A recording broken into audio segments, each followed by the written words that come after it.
I could trail into that at some point. But first things first, I think there's one story that I had in mind in particular. Let's see, Mexico elections. Yes, perfect. Give me that. Where's the election results?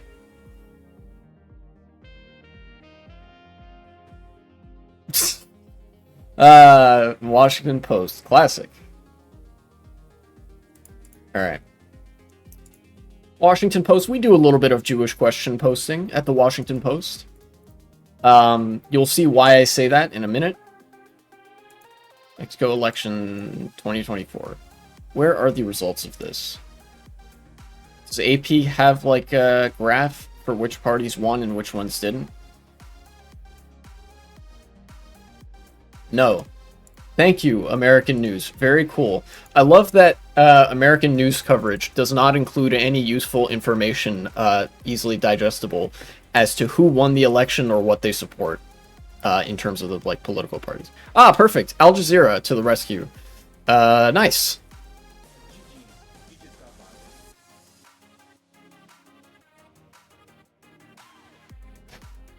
Regrettably, it looks like they don't have very many details on the parties of the election in the election either. So let's see here results. Can we get some actual results here?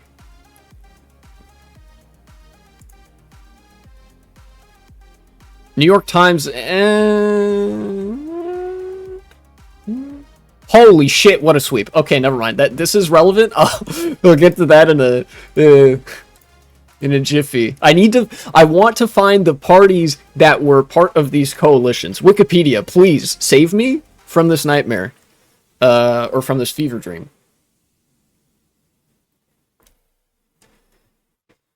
Okay, this should be good enough. On Wikipedia, I can at least highlight the party. I can sort of hover over it, and it'll give me an indication.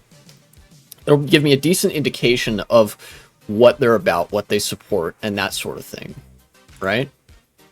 Let's go up here. Now, will this show me? Let's see. That's wait, Chamber of Deputies, Senate. Okay. Yes, these are the three active political parties that were like major, or no, not three. There's like a bunch. Anyways, yes, we can look at these parties. Sick. Yeah.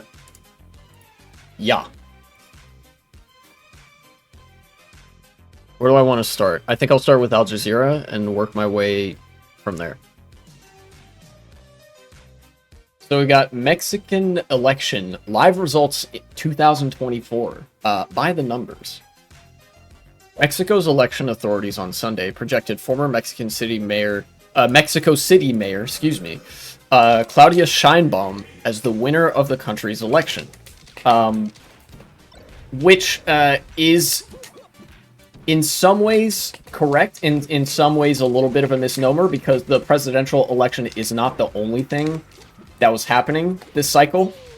It was also like legislative elections. Ooh.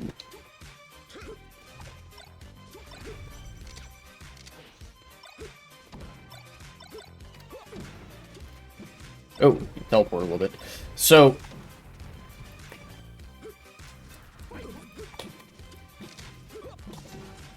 Sheinbaum of the ruling Morena party took on Xochitl Galvez, supported by a coalition of opposition parties in the election. Jorge Alvarez Maínez, a third candidate, ran on behalf of the Citizens Movement. Okay, so they name drop the they name drop some of the candidates running. They name drop some of the parties. But it's important to know who is in these coalitions. Here we have, I think there's a couple of left parties in the Morena, like, ruling coalition, governing coalition. And the opposition is mostly either center left or like center right kind of parties. Mexico doesn't actually have that much of a presence of the far right in the legislature or in the national government, because funnily enough, I've mentioned a time or two that in America the label of socialist and communist are kind of like political poison, like they kind of sink your political career. In Mexico, it's a little bit the other way around. You want to be called a socialist or a social democrat or a leftist, right? In Mexico, the association of being a conservative is actually pretty toxic in terms of political affiliations, because conservative policymaking is like way more maligned there. You know, conservative economic policy and neoliberal economic policy, obviously, being economic forces that can literally destroy even a well-developed country. You know, Britain was a well-developed country in the 1960s and 70s, and Thatcher's policies absolutely destroyed them. So imagine what could happen in a comparatively less developed country like Mexico. You know, people aren't too warm to that concept.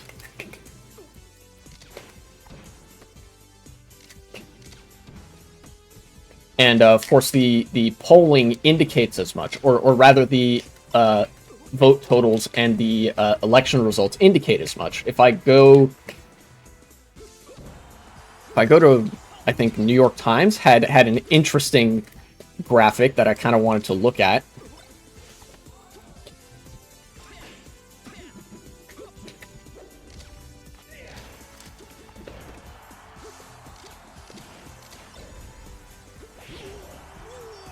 It's a good opportunity to do that. Morena and their allies, mostly a center-left or left coalition, with I think one center-right party, oddly enough, took the election with 59% of the vote going to Sheinbaum herself. So it was a sweep, you know.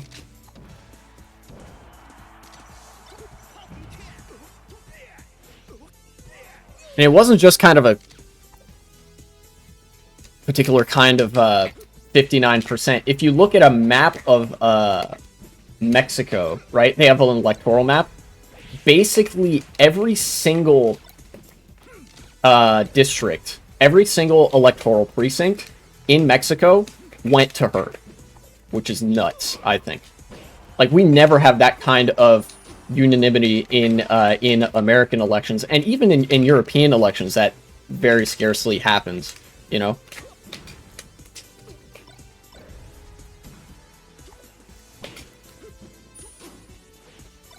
Ah, I'm dead. Yeah, here we go. Results by state. She won almost every single state except for one. She only lost one state in Mexico, and that's not the kind of, like, she lost the state where it would, like, matter. In America, obviously, we have the Electoral College, but in Mexico, obviously, they do things by national popular vote. So she very, very handily won the election there.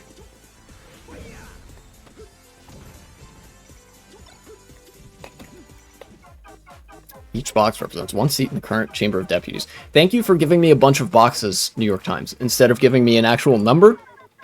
Very cool. Love that. Yeah, okay, Wikipedia time. What is this alliance? Okay, yes, perfect. Wikipedia even outlines the alliances that were at play in this election. So the Sigamos Haciendo Historia is the alliance of the Morena party, the winning party in this election, which contains, obviously, Morena itself, the National Regeneration Movement, center-left to left-wing coalition. So Morena is a major Mexican left-wing political party. Okay, very cool. Largest political party in Mexico by number of members. That's nice. The Labor Party, PT, probably Partido Travaillista or something, Trabajadores, political party in Mexico.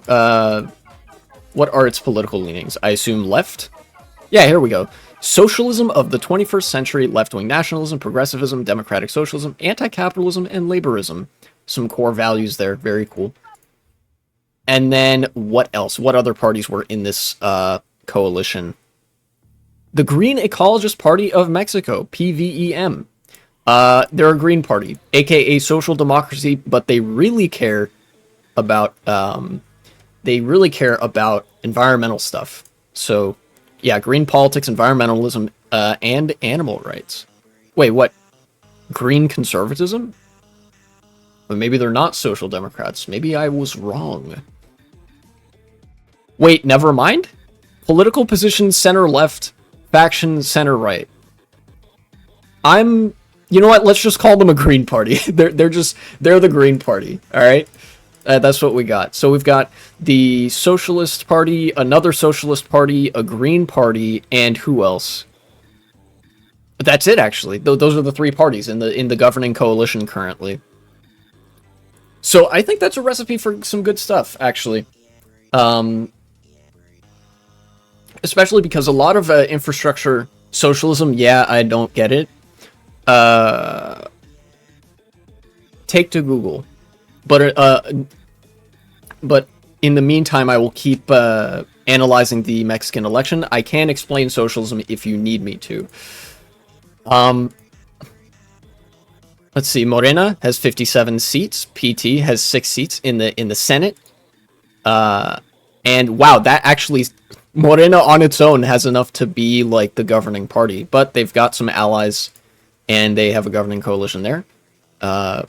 It sounds like there's some good things in store. What kind of policies does Morena support? This is the party of AMLO, who was the former Mexican president as well. Background results post-election. Ideology.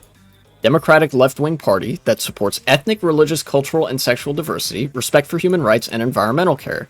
It describes itself as an opponent of the neoliberal economic policies that Mexico began adopting in the 1980s, much like many countries. Morena states that a new economic model is needed after the failures of neoliberalism in Mexico, which has resulted in increased corruption and inequality. It supports development through private and social businesses, promoting market competition, but exercising state responsibility in strategic activities, which the Constitution states. That just sounds like neoliberalism, I'll be real.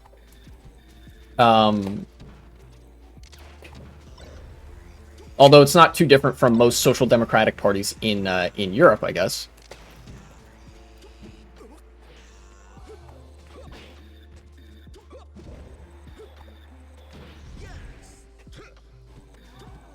Neonism? Yeah. They like neon things. But if I could get back to the Mexican elections here, I think the opposition parties were mostly center-right parties, which, I mean, obviously any party that's been in power in Mexico for as long as this one has is going to have moderated into liberalism, as it seems they have here, where they're like, oh yeah, we support development through private businesses, haha. But, you know, I think that's kind of to be expected because they like, Mexico isn't the most stable country out there. Not the, like, most well-developed either. It's pretty well-developed, and it's getting there, but, you know.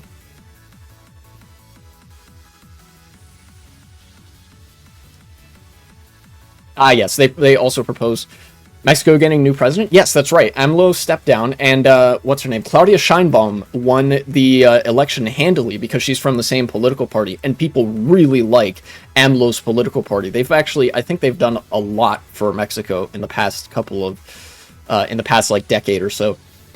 So, let's see, where was I? Ideology. Here we go. Proposes a model that strengthens the inner market, fair wages, a model that promotes syndical freedom and democracy where the state doesn't intervene in the inner affairs of trade organizations. Okay, so they're pro-unionist is what I'm seeing from this. Even though they're like, haha, free market, they say, and free market also means that we don't interfere with the formation and activities of unions. Wasn't the previous guy afraid of the cartel that he basically released the son of a drug lord? Everybody in Mexico is afraid of the cartel. Think of the kind of monopoly that American drug companies have on medicine, right? Picture that in your head. The kind of monopolization that drug companies have in the United States. The power of life or death. Now, in addition to that, have them peddle controlled substances, give them funding from the United States government directly in the form of arms sales, give them military uniforms, give them an actual paramilitary, and let them run amok in the streets, basically. That's the current situation in Mexico. Obviously, everybody has made mistakes in dealing with that. It's not good over there on that front. And, the more I hear about the cartel conflicts in Mexico, the more it really just is business interests, but all of them have guns and, like, control micro-states within a larger state, if that makes sense. And it's very much a situation of, like, do you want the government or the cartel, which is a government, but worse? So.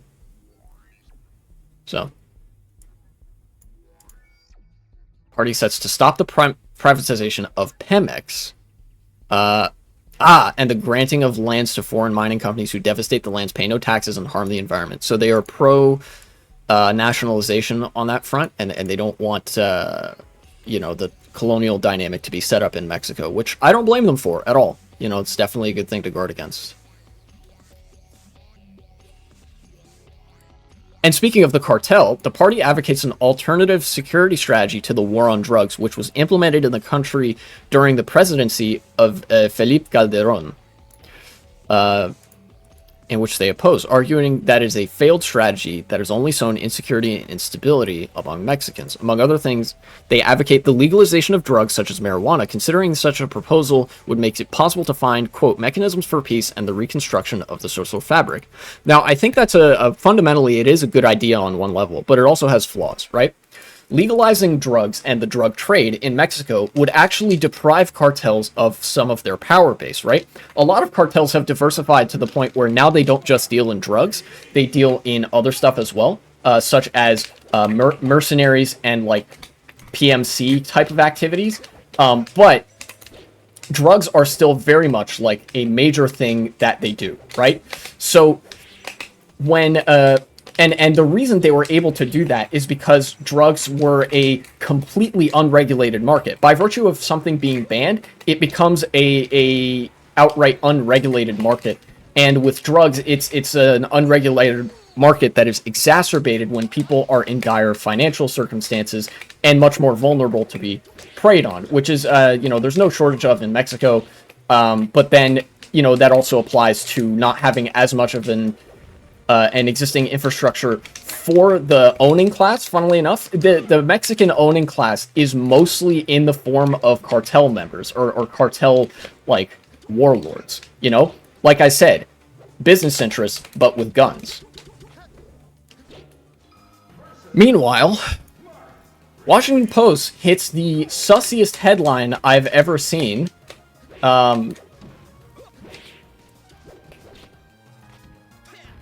Which I will detail when one of us dies in this game here.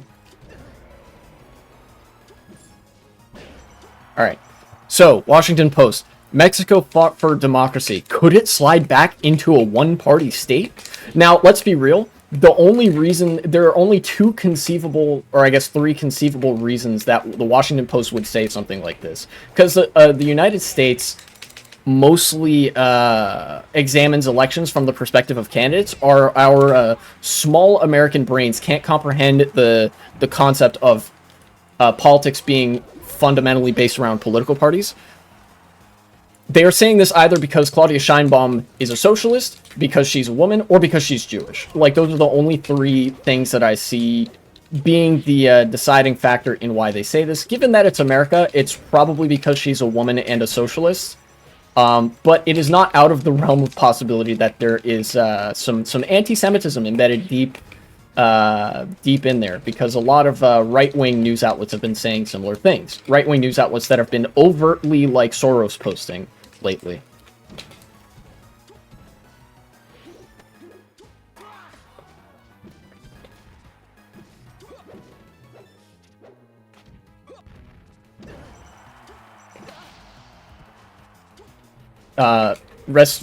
I guess, like, rest assured, democracy isn't under threat in Mexico. Like, this party's been in power for years under AMLO. Democracy didn't really seem to be under threat then. And I doubt that it is now. Probably the first, yeah.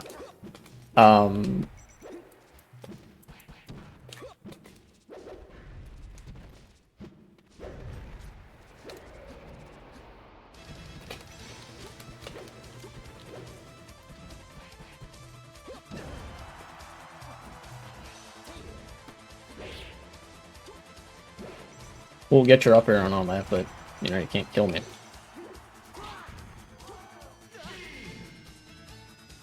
If she knows what to do, maybe it won't be bad. It's not going to be bad, I'm sure, because, like, in multi-party states like Mexico, or, like, multi-party systems, the individual candidates usually have less of a agency sort of role in the decision-making process. They are much more representative of the party line on average in other countries than in the United States. So whatever her plans are probably plans that policymakers within the Morena party have come up with, what they've workshopped internally, and what they've to some extent discussed with their political partners in the other parties in that coalition, right? So she knows what she's doing. She has prior political experience as well. Like I said, she was the mayor of the city of, Mexico City, where she would also have gotten some kind of connection to the political party to be like, hey, this is our program. You know, presumably you're here because you believe in the policies that we support, and here's how this is how we plan to implement those policies for the most part. And obviously, you know, we're open to input and whatever, but we need to basically, before we start making political moves to implement X, Y, or Z law or policy or change, we have to, like, discuss it internally and make sure that everybody who's going to be part of the process knows what's going on, you know? They like, there's a lot less room for people to just go off and do their own thing in politics outside of America, because it's a very suboptimal, like, as much as it sounds like, collectivist, the interests of the party, it's just a matter of, like, optimal political strategizing and maneuvering, where, like, oh yeah, even if this rookie politician wins an election as a product of, like, a certain political party, you can be pretty sure that they would do more or less the same thing as any other candidate would from that political party, if that makes sense.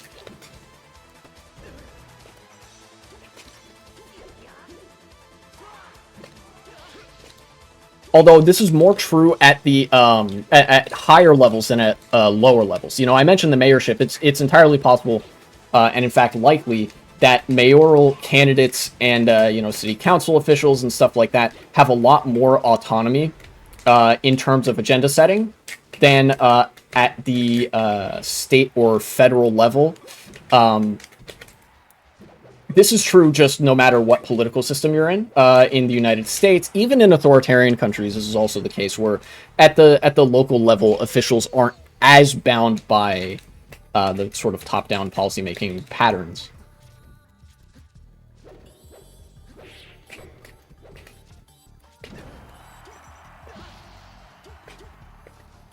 But anyways, that's enough of me autistically rambling about how party politics works.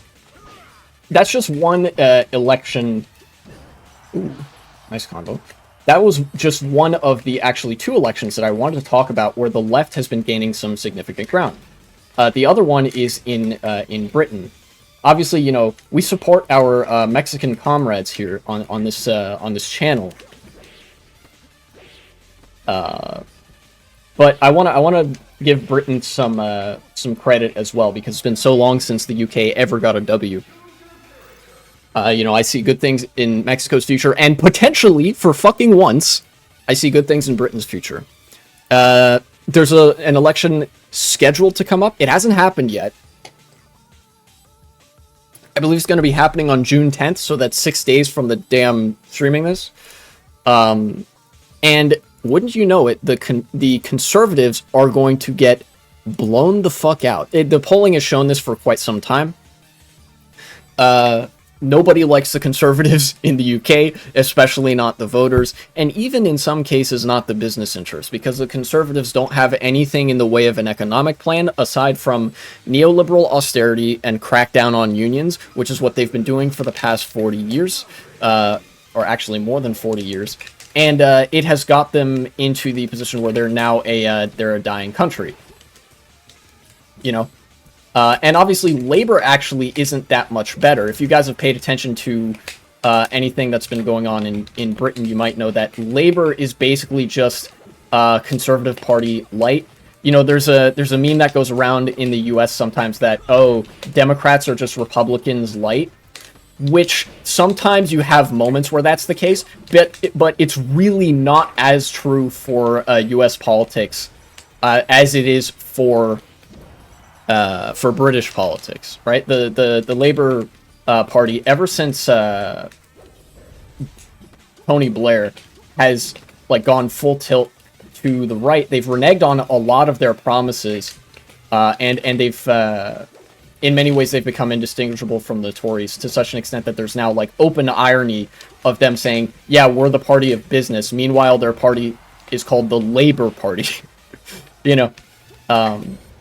But that's not the only thing that they're bad on. They are also, both of the current like governing parties in Britain are really bad on trans issues. You know, obviously we have everybody knows the good old Turf Island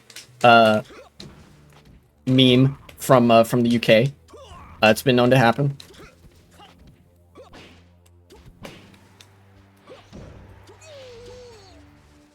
And the anti-trans brainworms have infected both parties over there. At least both major parties, or the two most major parties.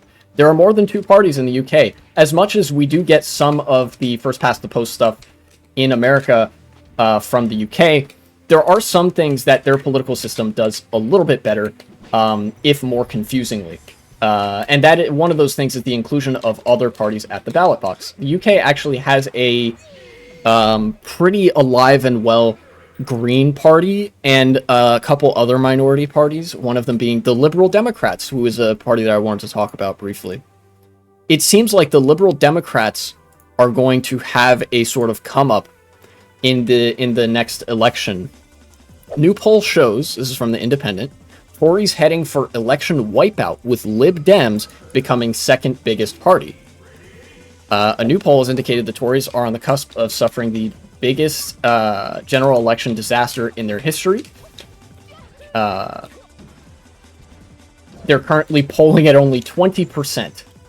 The Conservative Party is, but the Liberal Democrats are actually slated to become the next like big major party out of the two. It's very rare that this happens, but it's, you know, it does happen. There could be like a party shift in the United Kingdom where now instead of the Tories being the right-wing party that of relevance and the Labour being the left-wing party of relevance, it's possible that Labour becomes the right-wing party in the UK and the Liberal Democrats would be the new left-wing party, especially because the Liberal Democrats have an okay, like, social liberal to social democratic policy platform, and especially because they support trans rights. The Liberal Democrats are not as subject, it seems, to the anti-trans brainworms that other parties in Britain are, which again is reflective of the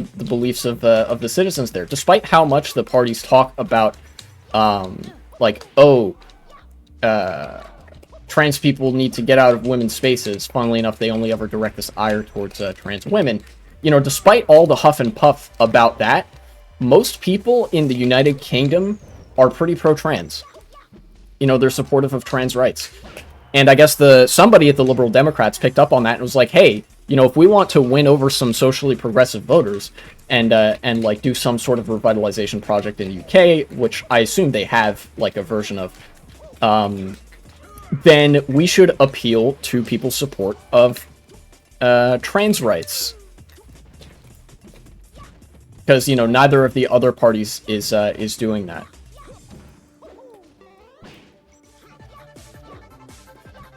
Yeah, what I wanted to say, at its core, I wanted to take a look at the Liberal Democrats' platform, because I think that if the Liberal Democrats start to surge in popularity, them and the Greens, who are both to the left of the Labour Party, then I think the United Kingdom actually might have a shot in terms of like maybe stopping the bleeding, as it were. There's a lot of damage that's been done to the country that would be very difficult to address, but it's not impossible.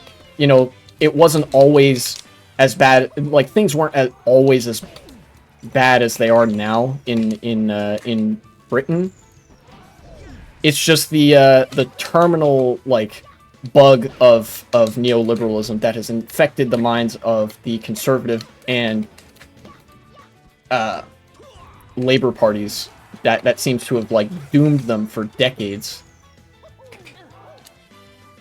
Let's see, transphobia on the Liberal Democrats page. The Liberal Democrats, quote, reject all prejudice and discrimination based on race, ethnicity, caste, heritage, class, religion, or belief, age, disability, sex, gender identity, or sexual orientation. We believe that trans people are entitled to the same rights as everybody else, and that discrimination or harassment on the basis of somebody's gender identity constitutes a material disagreement with the fundamental values and objectives of the party. The Liberal Democrats will not tolerate any prejudice or discrimination either within the party and in wider society. Disciplinary action may be taken against members who exhibit transphobic behavior, not least because this is a breach of the responsibilities of a member in the members' code of conduct. So not only is the Liberal Democratic Party in the UK pro-trans, they literally say, if you're a member of our party and you are transphobic, we will punish you. Like you know, no bueno.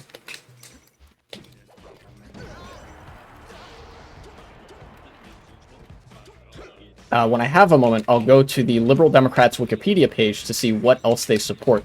Hopefully, I honestly think that whether or not the UK recovers from the austerity crisis or crises, because there's been more than one at this point, is going to be contingent on, I mean, the Liberal Democrats have already signaled their support for trans rights, but I think there's also going to be a significant component as to whether they support unions.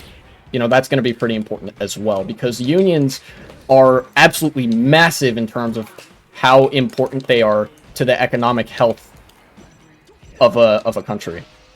There's a lot of economic literature on unions, and all indications are that unions are good for economic activity and development because they raise the wages of workers, not just in areas that have unions, but in neighboring areas that don't, because businesses there have to contend with the threat, the credible threat of unionization. Does that make sense?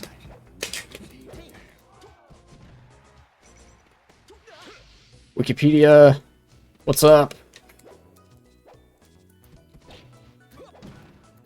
What does the ideology section say? Trying to read and play at the same time. It's rough. Okay. Liberalism, social liberalism, pro-Europeanism, and left to center-left. Not a bad cocktail, for sure.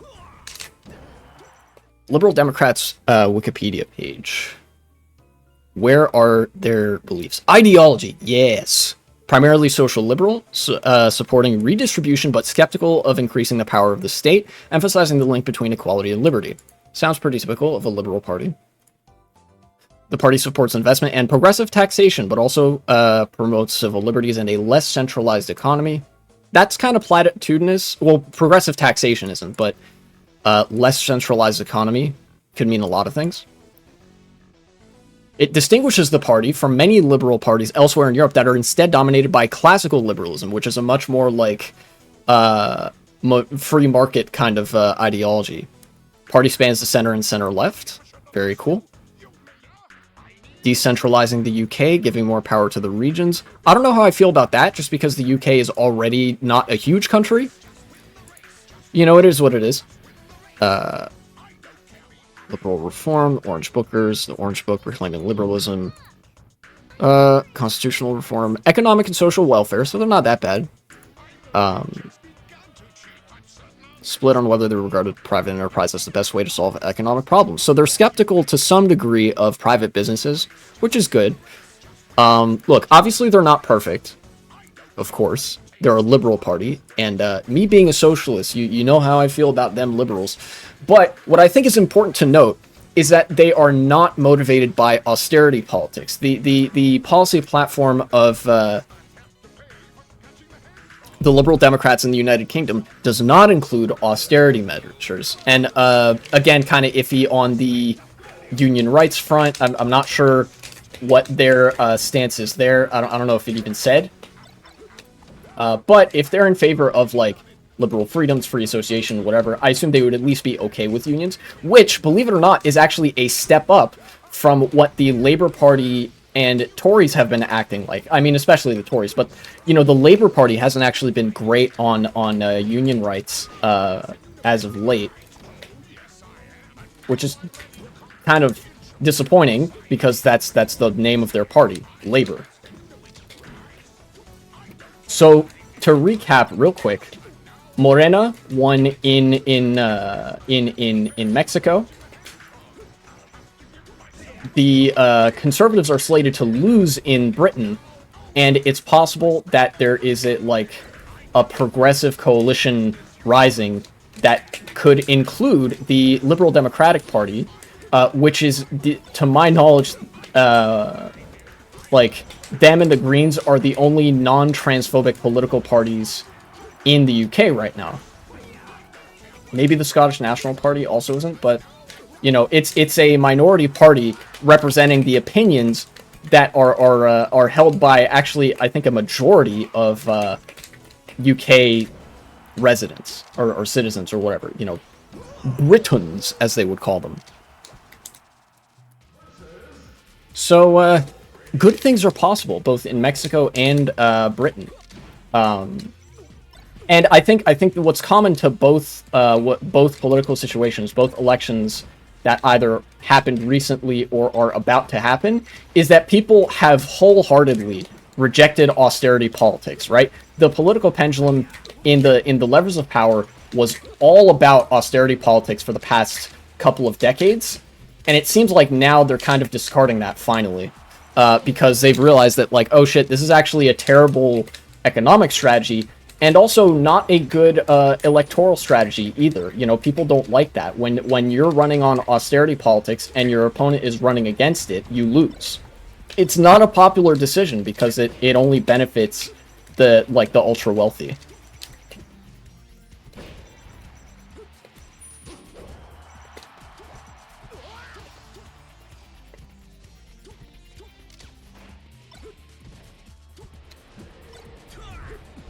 And in Latin America's case, in the case of Mexico, I think this represents kind of another step, like just another baby step, you know, one foot in front of the other for socialist movements, you know. And obviously we'll see given time whether or not any of this comes to pass. In fact, I think it's a little bit less likely that that something transformative will happen as a result of the upcoming UK election than something transformative happening in Mexico as a result of this election. But I think you know, there's reason to believe that something could happen that's good as a result of this.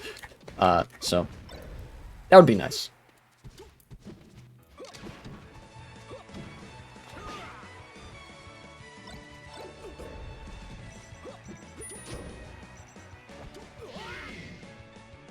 This is a good ending. Kind of cleaned it up at the end there. Started grabbing again. I might turn that into a segment, honestly. I think the elections are important. Although it's not. It's important also not to oversell the importance of the elections. Because effectively what you're doing when you're voting is you're choosing who your political opposition is. You know, every party is obviously subject to the liberalizing and like center-ifying forces of a liberal state, like liberal state framework. And that applies to socialist parties too. The thing about socialist parties is just that you have you're picking an opposition that's starting from a point closer to you. So it's easier. Effectively, it's just easier to get concessions out of the government when it is a left-wing government than when it is a insane right-wing government. You know, because the default position is you want something good and the government doesn't want to give it to you. If they're socialists and you want something good, they're going to be more likely to cave into your demands than if they're conservatives, because conservatives fucking hate you, especially if you're poor. You know? And of a minority, which a lot of people in Mexico are indigenous, very large indigenous population there. And conservatives are not good on indigenous issues. So, anyway, I think I've rambled for long enough on the subject.